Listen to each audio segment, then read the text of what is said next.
Xo'p, yana bitta binoyimizda podval qismiga kelib tushdik. Tepasida yana 3 ta etaj bor, mansardasi bilan. Podval montajini boshlaganmiz. Tepasida sanuzel bor. Umumiy 4 ta etajimizning ataplini suv resirkulyatsiyamiz, trassamiz tushyapti. Trassadan yurib, mana shu poldan yurib. Mana shu devorimizda orqasida katenligimiz bor. Orqa hovlida katenligimizdan chiqib ketadi. Kanalizatsiyalarni ham shumka qilamiz. Ikkita sloli shumka qilib chiqarib olamiz, xudo xolisa. Ko'rgan binolarning orqa tomoni 3 uchastkamizning kanalizatsiya yomg'ir suvlari bitta bo'ladi, hammasi bitta bo'lib ko'chaga chiqadi. Yerimiz rasmiy o'tirib bo'lgani uchun cho'kyapti.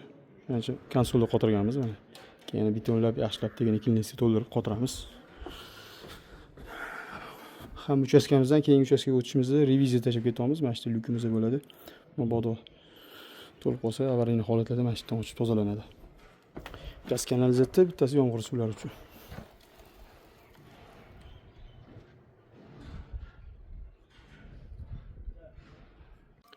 Ikkinchi etajimiz.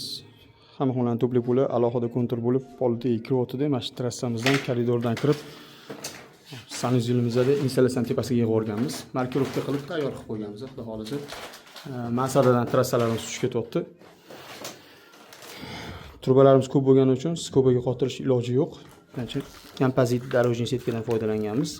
Kompozit setka turbani kesib olmaydi, qiyib olmaydi, teshib olmaydi. Xolos anchadan beri foydalanyapmiz shundan. Bu yerda rakvina, dush, tikir mashinamiz bor. Polietilen sushitl. Stroyniy smesitel bo'ladi hammasi. Shuning uchun payka zaglusha qilib, ablisovka qilib berganmiz. Istashga tayyor holatda, xudo xolisa. Holatimiz shunaqa.